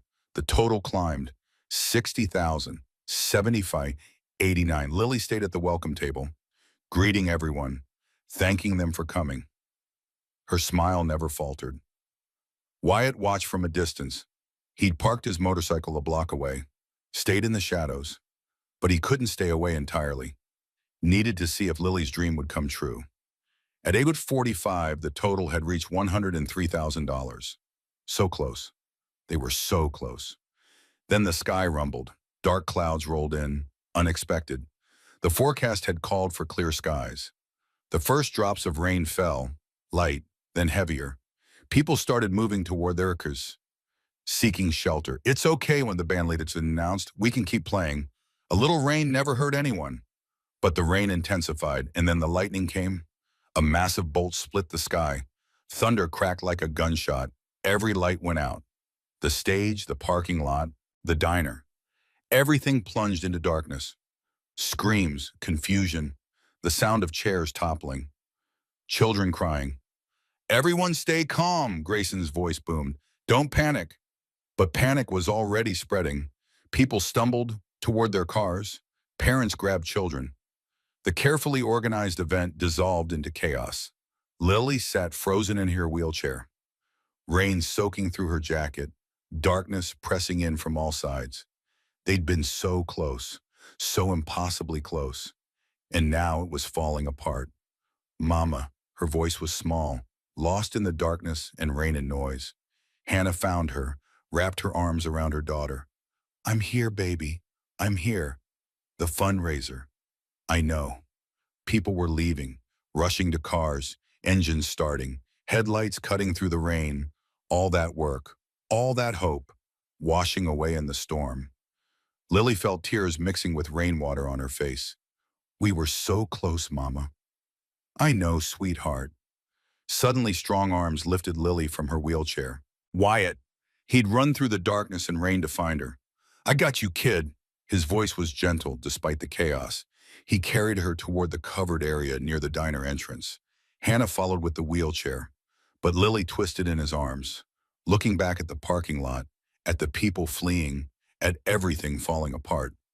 "Wait," she said, "please wait." "Lily, we need to get you dry. Put me down, please." Wyatt set her carefully in her wheelchair. Hannah positioned it under the awning, out of the rain but visible to the parking lot. "What are you doing, baby?" Hannah asked. Lily wheeled herself to the edge of the covered area, where the rain created a curtain. People could still see her in the diner's emergency lights. "Wait," she shouted, her small voice barely audible over the storm. "Please don't go." A few people paused, looked back. I know you're scared, Lily called out. I'm scared too. More people stopped, engines idling, waiting. When I'm really scared, Lily's voice grew stronger. My mama sings to me. It makes the scary things feel smaller. She looked at Hannah, at Wyatt, at the people gathered in the darkness. Can we sing together? Lily asked. Please, silence. Just the rain and thunder. Then Lily began, her voice thin and wavering in the storm. You are my sunshine, my only sunshine. It was the song Hannah sang every night, when Lily was afraid of the dark, when the world felt too big and too cruel. You make me happy when skies are gray. Hannah's voice joined her daughter's. Stronger, fuller. You'll never know, dear, how much I love you. Wyatt added his rough baritone. Please don't take my sunshine away. One by one, voices emerged from the darkness. People who'd been rushing to their cars stopped, turned back, added their voices to the song. Dutch came out from the diner, the Hendersons, Mrs. Peterson, Grayson and the bikers, people who'd come to help, people who'd come out of curiosity. 500 voices rising through the storm. The song ended, but no one moved, no one left. Instead, lights began appearing. Phone flashlights, hundreds of them, held high, creating a constellation in the darkness. The rain continued, but it didn't matter anymore. Someone started the song again. Others joined. The community held together by a 6-year-old girl's bravery, by the simple act of singing together in the dark. Lily watched through tears. This wasn't what they'd planned, but somehow it was more beautiful, more perfect. After 12 minutes, the power returned. Lights blazed back to life. The band's equipment crackled, and a cheer went up from the crowd. No one had left. Let's finish this, someone shouted. The band launched into an upbeat song. The auction resumed. Donations poured in with renewed energy. People who'd been preparing to leave now pulled out their wallets. Businesses that had withdrawn support suddenly made new pledges. The total climbed. 110,000, 120, 135. At 10 o'clock, Dutch stood on the stage, his voice shaking with emotion. We did it, he said simply. We saved Betty's diner. The crowd erupted, cheering, crying, celebrating. Lily sat in her wheelchair, exhausted but glowing. She'd done it. They'd all done it together. Wyatt knelt beside her. You saved the day, kid. When everything fell apart, you held it together. We all did, Lily corrected. Everyone together. As the crowd celebrated, Preston Ashford stood at the edge of the parking lot. He'd come to watch the fundraiser fail, to swoop in with his offer when Dutch had no other choice. But now he watched this community united, this little girl who'd refused to give up, and something twisted in his chest. He approached Lily slowly. She saw him coming. Stiffened. That was quite a performance, Preston said. It wasn't a performance, Lily replied. It was real. Preston looked at the celebration, at Dutch surrounded by friends and supporters, at the total on the donation board, $142,000. You won, he said quietly. I didn't think you could, but you did. We all won, Lily said, even you if you wanted to. How do I win? I lost the diner. You could be part of this. Lily gestured at the crowd. Part of something good. Preston's expression hardened. You're a child. You think everything can be solved with songs and speeches. But the real world doesn't work that way. Maybe it should. Preston leaned down, his voice cold. Enjoy your victory, little girl, because it won't last. Things break, people leave, and all your hope and singing won't change that. He straightened. We'll see who wins in the end. Then he was gone, disappeared into the darkness beyond the lights. Lily watched him go, her joy dimmed by his bitterness. Why is he so angry, Mama? I don't know, baby. Some people carry pain they don't know how to let go of. Can we help him? Hannah smiled, her remarkable, compassionate daughter. I don't know if he wants help. Everyone needs help sometimes, Lily said. They just don't always know how to ask. As the celebration continued into the night, Lily finally allowed herself to feel the exhaustion, the weight of what they'd accomplished, the fear she'd pushed aside. Wyatt appeared with a blanket, wrapped it around her shoulders. Time to get you home, kid. Can we stay a little longer? I want to remember this. So they sat together, the biker and the little girl, watching the community they'd helped save celebrate in the glow of Christmas lights and hope. Lily looked up at Wyatt. Are you happy, Mr. Wyatt? He met her eyes. This child who changed his life with one brave question. Yeah, kid, I really am. Me too. They sat in comfortable silence. The storm had passed. The lights were bright, and Betty's diner was saved. But even in this moment of triumph, Lily couldn't shake Preston's words. His anger. His promise that this wouldn't last. She didn't know yet that his bitterness came from grief. That his cruelty masked unbearable pain. That beneath his expensive suit and cold demeanor, Preston Ashford was just a father who'd lost his son. She didn't know that in 3 weeks on Christmas Eve, everything would change again. For now, she simply held on to this moment, this victory, this proof that hope and courage and community could overcome darkness. The little girl who'd asked to sit with a stranger had just saved a diner. But her greatest challenge was still to come. December 24th, Christmas Eve morning. Most of the town was preparing for the holiday, wrapping presents, baking cookies, stringing lights on trees. Lily sat in the car with Hannah. They were driving past Hillside Cemetery, the place where generations of the town's residents rested beneath weathered headstones and bare winter trees. Mama, stop, Lily said suddenly. Hannah glanced at her daughter. What's wrong? That man by the oak tree, isn't that Mr. Ashford? Hannah followed Lily's gaze. Sure enough, Preston Ashford stood alone in the cemetery. His expensive coat looked out of place among the modest graves. His shoulders were hunched against the cold wind. We should go, sweetie, give him privacy. But he looks so sad. Lily. Please, Mama, just for a minute. Hannah sighed. Her daughter's compassion would be the death of her. She pulled into the cemetery entrance, parked along the narrow road. Stay in the car while I... But Lily was already opening her door, maneuvering her wheelchair out with practiced efficiency. Preston didn't notice them approaching. He stood before a small headstone, his head bowed, lips moving in silent conversation with the dead. Lily wheeled closer. Hannah followed a few steps behind, ready to intervene if needed. As they drew near, Lily could read the inscription on the stone. Daniel Preston Ashford, beloved son, 2008 to 2016. Gone too soon, but never forgotten. A child's grave. Preston finally sensed their presence. He turned. Surprise flickered across his face. Then irritation. What are you doing here? I saw you from the road, Lily said quietly. You looked lonely. I'm fine. This is private property. It's a cemetery. It belongs to everyone who's been loved and lost. Preston's jaw tightened. You should go. Lily looked at the headstone, at the dates. He was 8 when he died. Preston's voice came out strangled. Yes. That's only 2 years older than me. I'm aware, Shadane.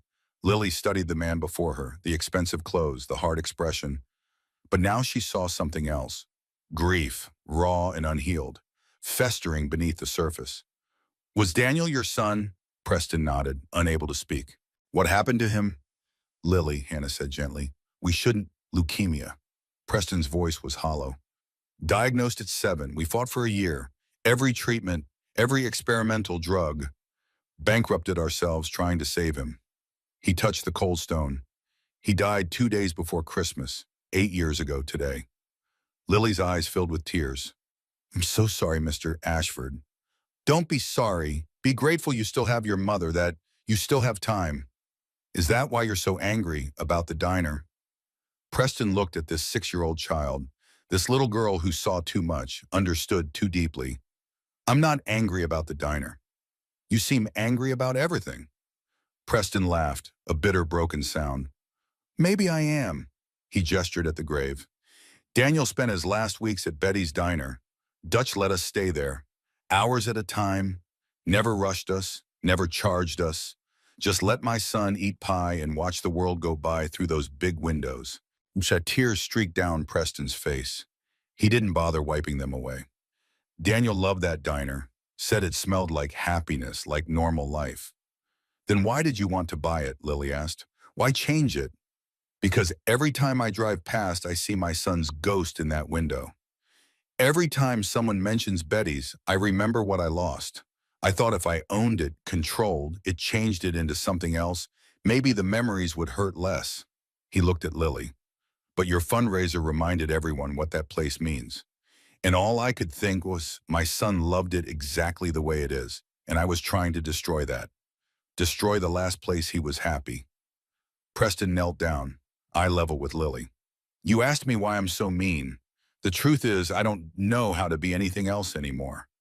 When Daniel died, everything good in me died with him. Lily was quiet for a long moment. Then she reached out, placed her small hand on Preston's arm. That's not true. What? The good parts aren't dead. They're just sleeping, waiting for you to wake them up. Preston stared at her, this child in her wheelchair. This little girl who'd faced more challenges than most adults, who still believed in redemption, in second chances, in the possibility of healing. How can you be so sure? Because you're here, Lily said simply. Talking to your son, that means you still love him. Love is the good part. Preston broke, shoulders shaking with 8 years of suppressed grief. He sobbed in front of this child and her mother, released the pain he'd been carrying alone. Hannah moved forward, placed a gentle hand on his shoulder, offering comfort without words. They stood together in the cold cemetery. A broken man, a fierce mother, a wise child, united by loss and hope and the fragile possibility of healing. When Preston finally composed himself, he looked at Lily with something resembling wonder. You're remarkable. You know that? I'm just Lily. No, you're so much more than that. He stood, wiped his face with the sleeve of his expensive coat. I owe you an apology, in Dutch, and everyone involved with the fundraiser. I tried to sabotage something good because I was drowning in my own pain. You can still help, Lily said. It's not too late. Help how? Lily's face lit up. I want to start a charity for kids like me, kids who need wheelchairs and special equipment, kids who feel lonely and different. She looked up at Preston. Daniel was sick. He probably felt different too, lonely. Maybe you could help other kids like him, like me, so they don't feel so alone. Preston was silent, processing, the idea settling into the empty spaces where grief had lived unchallenged for 8 years. I don't know anything about running a charity, but you know about business, about organizing things, about making plans work. Preston looked at Daniel's grave, at the dates carved in stone, at the son he had never stopped loving. What would you call it? This charity, Wheels of Hope, Lily said without hesitation. Because everyone needs hope, and some of us just need wheels to get there. For the first time in 8 years, Preston smiled, a real smile, tentative and fragile, but genuine. Wheels of Hope, he repeated.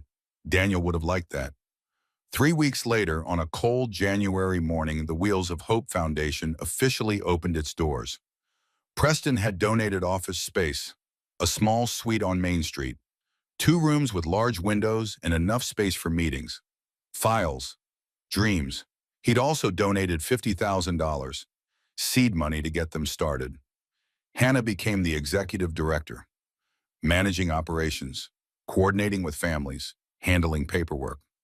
Wyatt took on community outreach, speaking at schools, connecting with hospitals, building relationships with medical equipment suppliers. And Lily, 6 years old, turning 7 in February, became the foundation's youth ambassador, the heart and soul of their mission.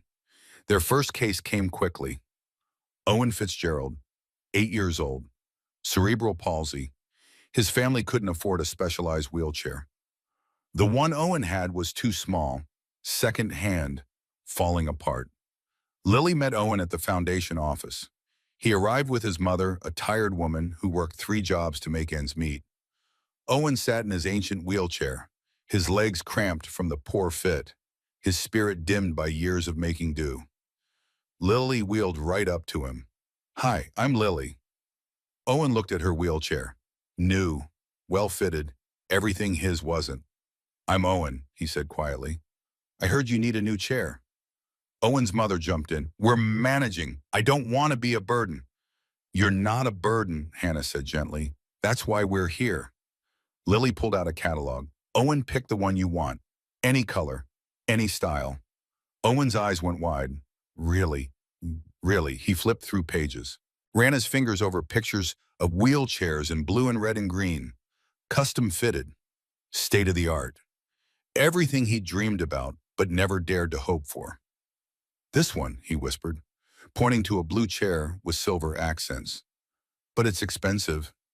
We'll cover it, Preston said from the doorway. He'd been watching silently. Plus 6 months of physical therapy, whatever Owen needs. Owen's mother burst into tears. I don't know how to thank you. Thank Lily, Preston said. This was all her idea. Over the next weeks, Lily and Owen became friends. She taught him tricks for maneuvering his chair, showed him how to advocate for himself, listened when he talked about feeling different at one. Does it get easier, Owen asked one day, being the kid everyone stares at? Lily thought about it. Not really. People will always stare, but you get better at deciding what matters. Their stares or your dreams. What are your dreams? To help kids like us, so we know we're not alone. Owen smiled. I think you're going to do it. We're going to do it, Lily corrected. Together. The foundation grew quickly. Word spread. Families reached out. Stories appeared in local papers. Then regional news picked it up. By February, they had helped 5 families. By March 12, by June 31 families across 3 counties had received wheelchairs, medical equipment, therapy support, or adaptive technology through Wheels of Hope. Lily turned 7 in February. A quiet celebration at Betty's Diner. Cake and friends and a sense of purpose that made her feel older than her years. She spent her birthday helping interview a new family. A 4-year-old girl who needed leg braces. Lily sat with her, colored pictures together, made her laugh. This is the best birthday ever, Lily told Hannah, because of the cake. Because I got to help someone. Hannah hugged her daughter. This remarkable child who measured happiness in others' smiles. Meanwhile, Wyatt faced his own reckoning. It happened in March. Wyatt was at a medical supply store, negotiating a bulk discount for wheelchairs. He turned to leave and nearly collided with a man in a wheelchair. Nathaniel Briggs. 5 years since the fight. 5 years since Wyatt had put him in the hospital. Since those fists had rained down. Since everything changed. They stared at each other. Time suspended. Nathaniel's legs were useless, paralyzed from the waist down. The permanent result of that night, of Wyatt's rage and fists and inability to stop. Nathaniel, Wyatt breathed, I didn't know you were. In town, I moved here 6 months ago, closer to family. Wyatt's hands shook. I'm sorry, I know that doesn't mean anything, doesn't fix anything, but I'm so goddamn sorry. Nathaniel studied him. The years had been hard on both of them.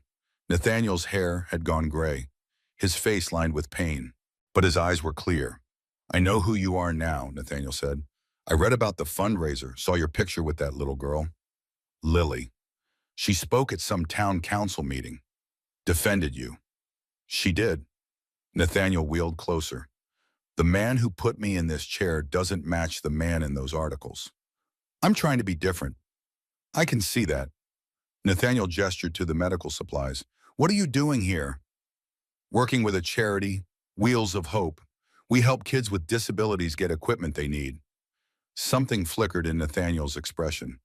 My daughter has cerebral palsy. Wyatt's breath caught. I didn't know you had a daughter. She's 6, Emma, born a year after you put me here. Nathaniel's voice was neutral, stating facts. My wife left when Emma was 2, said she didn't sign up to care for both of us. Nathaniel, don't. I'm not telling you for sympathy. I'm telling you because you're charity. Does it help kids like Emma? Yes. Nathaniel was quiet for a long moment. Emma needs adaptive equipment for school, special desk, computer setup. I can't afford it. The request hung between them. This man Wyatt had destroyed, asking for help from his destroyer. We'll cover it, Wyatt said immediately. Everything she needs. Why buy them? Because I can't give you back your legs, can't undo what I did. But maybe I can help your daughter. Maybe that's something.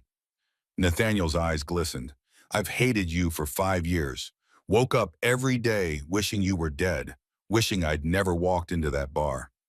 I don't blame you. But Emma, she watches this kids show about forgiveness, second chances, and she keeps asking me, Daddy, can people change? And I always say yes, but I never believed it. Nathaniel extended his hand. Maybe I should start believing. Wyatt stared at the offered hand, redemption and forgiveness wrapped in a simple gesture. He took it. They shook, two broken men finding unexpected grace. I can't forget what you did, Nathaniel said. Can't pretend it didn't happen. I wouldn't ask you to, but maybe I can stop letting it be the only thing that defines us both. Over the next months, Wyatt personally worked with Emma, got her the equipment she needed, watched as she thrived with the right support. Nathaniel started volunteering with Wheels of Hope, teaching adaptive sports, showing kids in wheelchairs that mobility limitations didn't mean life limitations. And slowly, impossibly, something resembling friendship formed between victim and perpetrator. They would never be close. The past was too heavy, but they found a way to exist in the same space, working toward the same goal, healing through helping others heal. In June, the town held an awards ceremony, annual tradition, honoring community members who made exceptional contributions. This year, the Young Hero of the Year award went to Lily Mae Thornton. 400 people packed the community center, the same room where months ago they'd voted on whether to allow the fundraiser. Now they gathered to celebrate a 7-year-old girl who changed their town. Lily sat in the front row, wearing her favorite yellow dress, the one with daisies. Her hair was braided with ribbons. She looked tiny and impossibly young in a room full of adults. Hannah sat beside her, Wyatt on her other side, Preston and Dutch nearby, Grayson and the bikers in the back, all there to support her. Mayor Wright took the podium. Lily Mae Thornton is 7 years old. She has cerebral palsy, and in the past 6 months she has accomplished more than most of us do in a lifetime. The mayor recounted the story, the diner crisis, the fundraiser, the speech that changed hearts, the foundation that was changing lives. 31 families have been helped by Wheels of Hope. 31 children now have equipment they need, support they deserve, hope they'd lost. Mayor Wright's voice cracked. And it all started because a little girl asked a simple question. Can I sit with you? The room erupted in applause. Lily, would you come up here, please? Hannah wheeled Lily to the stage, helped her onto the platform. The podium was too tall. Someone brought a box for Lily to stand on. She couldn't stand, but Wyatt lifted her, held her steady so everyone could see her. The mayor placed a medal around Lily's neck. Young Hero of the Year for exceptional courage, compassion, and community service. More applause, standing ovation. Lily looked overwhelmed, her eyes scanning the crowd. When the noise died down, she spoke into the microphone, her voice small but clear. Thank you for this award, but I don't think I deserve it. Murmurs of confusion. I'm not a hero, Lily continued. I just asked a question. Can I sit with you? That's all I did. She looked at Wyatt.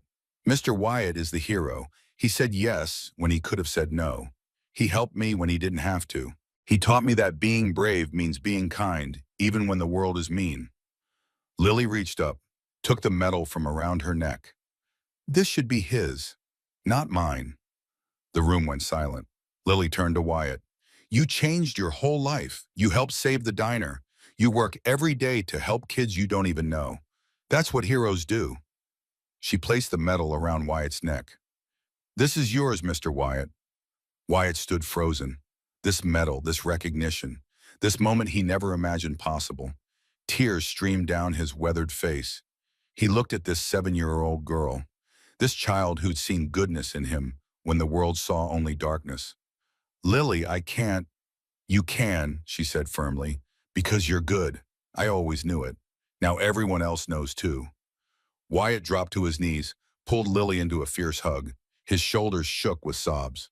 The crowd rose again, applauding, crying, witnessing redemption in real time. Mayor Wright wiped her own eyes. I think we can all agree. They both deserve this award. After the ceremony, people swarmed them.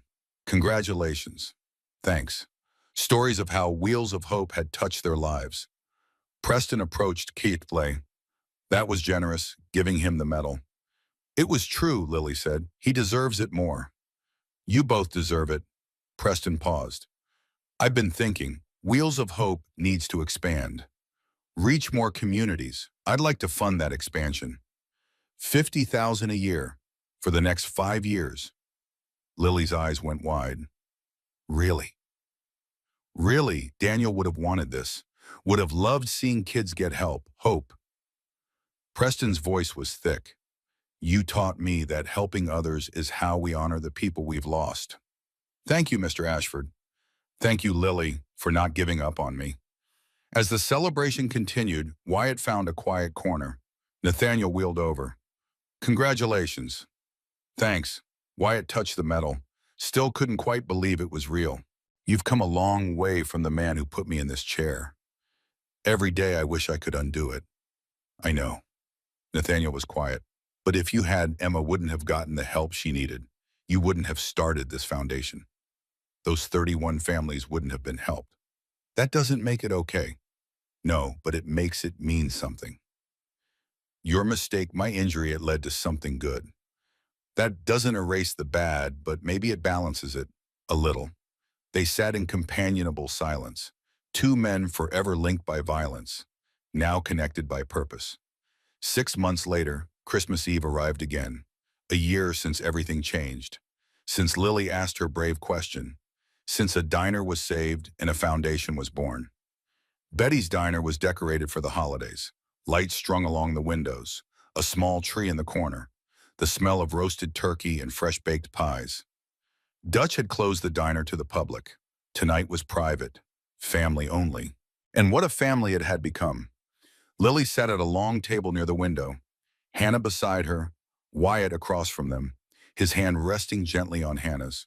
A relationship that had grown slowly, carefully, but undeniably real. Dutch at the head of the table, beaming like a proud grandfather, Preston with photos of Daniel spread before him, sharing stories, keeping his son's memory alive without the bitter edge of before. Grayson and several bikers, no longer outsiders, now welcomed members of this unlikely community. Nathaniel and Emma, the 6-year-old girl chattering excitedly with Lily about their adaptive sports program. Owen and his mother, faces no longer drawn with worry, relaxed, happy, belonging. Mrs. Henderson and her family, the pastor, Mrs. Peterson, people who'd learned that community meant embracing everyone, even those who seemed dangerous or different or broken. Lily looked around the table, at faces illuminated by candlelight and Christmas cheer. Last year I was lonely, she said, her voice cutting through the chatter. I had Mama, I had Mr. Dutch, but I felt alone a lot. Everyone grew quiet, listening. Now I have the biggest family ever. Lily's smile was radiant, not because we're related, but because we chose each other. She looked at Wyatt. You taught me that family isn't just who you're born with, it's who shows up. Who says yes when you ask if they'll sit with you? Wyatt's eyes misted. Best decision I ever made, kid. Mine too. Hannah squeezed both their hands. This man who'd become so important. This daughter who'd made it possible. To family. Dutch raised his glass. The one we're born with, the one we find, the one we create. To family, everyone echoed. They ate, talked, laughed, shared stories and dreams in the comfortable warmth of belonging. Later, as the evening wound down, Lily made an announcement. Next year, Wheels of Hope is going to help 100 kids. That's ambitious, Preston said, but he was smiling. We can do it, Lily said confidently. We have Mr. Wyatt's heart, Mr. Preston's business skills, Mama's organization, Mr. Dutch's kindness, everyone's help. She looked around the table. Together we can do anything. And looking at these faces at this community that had formed around one little girl's bravery, no one doubted her. The years that followed were full.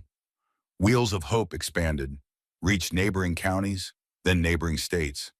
The foundation that started in a small office on Main Street grew into a regional organization. Lily stayed at the center. As she grew older, she took on more responsibility, speaking at conferences, meeting with donors, training volunteers. At 10, she addressed a state Senate committee about disability rights. At 13, she testified before Congress. At 15, she published a book, The Question That Changed Everything, half memoir, half guide for creating inclusive communities. Wyatt remained her constant supporter, no longer her protector, now her partner in the work. He ran the day-to-day operations, managed staff, handled logistics. Hannah and Wyatt married when Lily was 9. A quiet ceremony at Betty's diner. Lily was the flower girl, rolling down the aisle in a wheelchair decorated with sunflowers. They had a son when Lily was 12, James, named after Wyatt's father, a father who'd given up on Wyatt long ago, but whom Wyatt wanted to honor anyway. Little James adored his big sister, followed her everywhere, learned from her that different didn't mean less. Preston became a second grandfather figure, funding the foundation's expansion, sharing business wisdom, keeping Daniel's memory alive through good works. Nathaniel continued teaching adaptive sports. Emma grew into a confident teenager. She and Lily co-led youth programs, mentored younger kids. Dutch ran Betty's Diner until he was 75, then retired, handed it over to a young couple with the understanding that the spirit of the place would remain, a home for everyone, especially those who needed it most.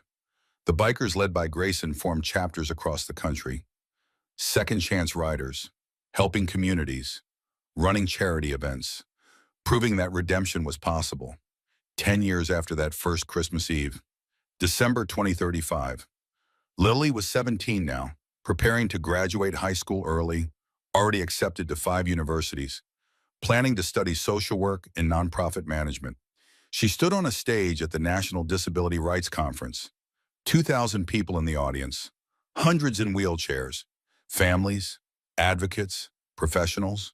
The keynote speaker, Lily Mae Thornton, founder of Wheels of Hope. She looked out at the sea of faces, at people who'd traveled from across the country to hear her speak. It started with a question, she began, her voice strong, confident. The voice of someone who'd spent a lifetime learning to speak up. 10 years ago, I was 6 years old. I saw a man sitting alone. Everyone avoided him. He looked dangerous, scary, different. She paused, let the words settle. I recognized him, not because I knew him, but because I knew that loneliness, that isolation, that feeling of being judged before anyone bothered to know you. In the audience, Wyatt sat beside Hannah, James between them, now 8 years old, listening intently to his sister. So I asked a simple question. Can I sit with you? Lily smiled. He said yes, and that yes changed both our lives. She told the story, the fundraiser, the foundation, the community that formed around one brave question. But here's what I learned, Lily said. It's not about the question, it's about being willing to ask, being brave enough to reach out, to see people's hearts instead of their exteriors. She looked directly at Wyatt. My friend Wyatt taught me that everyone carries something. Some people carry disabilities. Some carry mistakes. Some carry grief. But we all carry something. And when we have the courage to share those burdens, to ask, to answer, to sit together, that's when we become family. The audience was silent, hanging on every word. Wheels of Hope has helped over 500 families, expanded to 12 states, changed thousands of lives. Lily's voice grew soft, but it all started because one person said yes, when he could have said no. She reached into her pocket, pulled out something small, the medal from that award ceremony 10 years ago. This medal was given to me. I gave it to Wyatt, but he gave it back with a boat. He said, keep this. Remember that the bravest thing you can do is ask. The kindest thing you can do is answer. Do both every day. Lily held the medal high. So I'm asking you, all of you, see someone lonely, ask if you can sit with them. See someone struggling, ask how you can help. See someone different, ask who they really are. Her eyes swept the crowd. And if someone asks you, if someone reaches out with fear and hope and bravery, say yes, always say yes. Because you never know, that one question, that one answer might change everything. The crowd erupted, standing ovation, tears, hope. After her speech, Lily was swarmed, people wanting to meet her, thank her, share their stories. Wyatt hung back, watching with pride. His daughter in all but blood. This remarkable young woman who'd saved him from himself. Hannah appeared beside him, slipped her hand into his. She's amazing. She always was. You helped make her that way. Wyatt shook his head. She made me, not the other way around. They watched Lily, surrounded by people, giving everyone her full attention, making each person feel seen. Later that night, back in their hotel room, the family gathered. Lily collapsed onto the couch, exhausted but glowing. That was incredible, James said. You made people cry. Good crying, I hope. The best kind. Wyatt sat beside Lily. Proud of you, kid. Couldn't have done it without you. Sure you could have. You were brave before you met me. Maybe, but you taught me what to do with that bravery.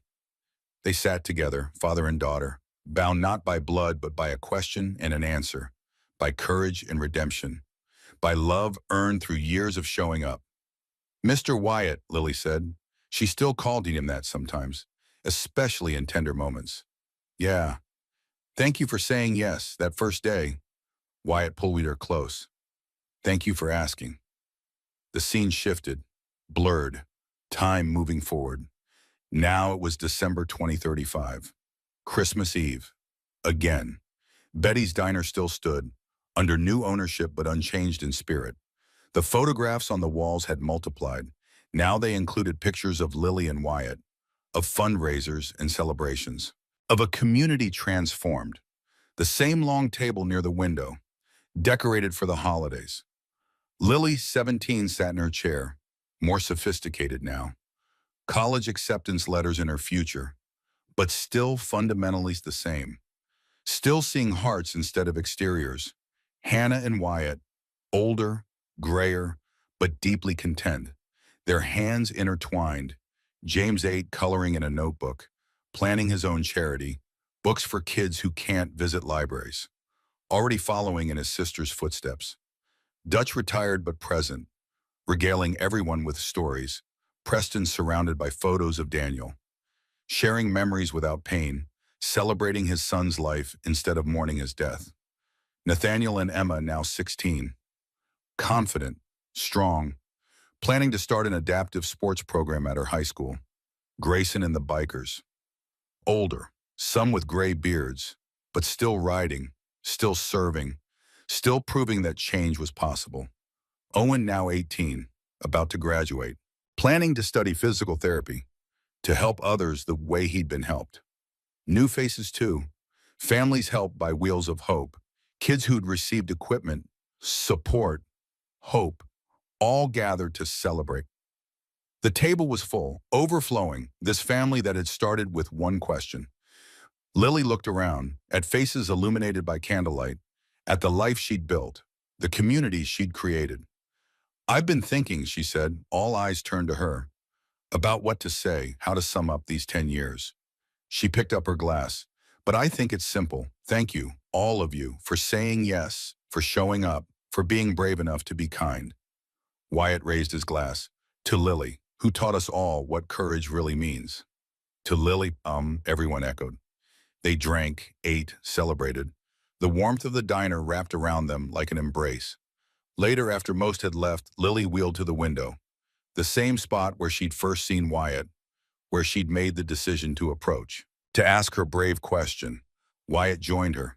They looked out at Main Street, at the town that had become home. Do you ever think about it? Lily asked. That day, what if I hadn't asked? What if you'd said no every day? Me too. Scared the hell out of me, Watt admitted. This little kid rolling up to my table, everyone watching, waiting for me to do something wrong. But you didn't. I wanted to tell you to go away, keep myself safe. What stopped you? Wyatt thought about it. Your eyes. You looked at me like I was human. Not a monster, not a criminal, just a person who might want company. He looked at Lily. No one had looked at me like that in years. I'm glad I asked. Me too, kid. Me too. They stood in comfortable silence, watching snow begin to fall, gentle flakes drifting past the window, covering the street in white. I've been working on something, Lily said. A new initiative for Wheels of Hope. Yeah. International expansion, Maywan. There are kids all over the world who need help, equipment, support, hope. That's ambitious. We can do it. Together. Wyatt smiled. You say that a lot. Together. Because it's true, I can't do it alone.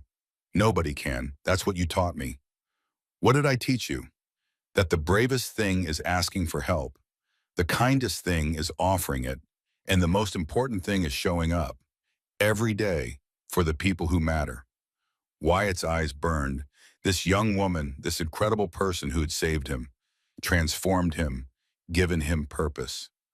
I love you, kid. You know that? Lily smiled. I know, I love you too. The snow fell heavier now, blanketing the world, making everything clean and new. Inside Betty's diner, the lights glowed warm. Laughter echoed. Family gathered.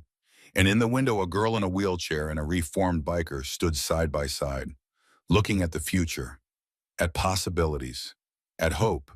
10 years ago, a 6-year-old girl had asked a simple question. Can I sit with you? That question had saved a diner, started a foundation, changed a community, but most importantly, it had proven something fundamental about human nature, that everyone deserves a second chance, that kindness is contagious, that courage comes in all sizes, and that sometimes the smallest voices can change the world. Lily looked at her reflection in the glass, then at Wyatt's reflection beside her. Ready for the next adventure? She asked. Always. Good, because we've got work to do. Kids to help, lives to change. Lead the way, kid, Lily grinned. Together. Together. They turned from the window, wheeled and walked back to the table. To family, to warmth, to home. Outside, the snow continued falling, covering Main Street, covering the town, covering the world in possibility. And in Betty's diner, the lights stayed on. A beacon, a promise, a home for everyone who needed one. Because 10 years ago, a little girl had been brave enough to ask a question, and a broken man had been brave enough to answer, and everything changed. The story that started with, "Can I sit with you?" had become a legacy of hope, of second chances, of proving that one moment of courage could ripple outward, touching lives, changing hearts, building family from strangers. Lily Mae Thornton, 7 years old when her foundation launched, 17 now, would go on to help thousands more. Wyatt Blackwell, 47 when a child changed his life, 57 now, would spend the rest of his days proving that people could change. That redemption was real. Together, they would show the world that disabilities don't define us. Mistakes don't doom us. And asking one brave question can save everyone. Sometimes the person you save, sometimes the person who saves you, but always, always together.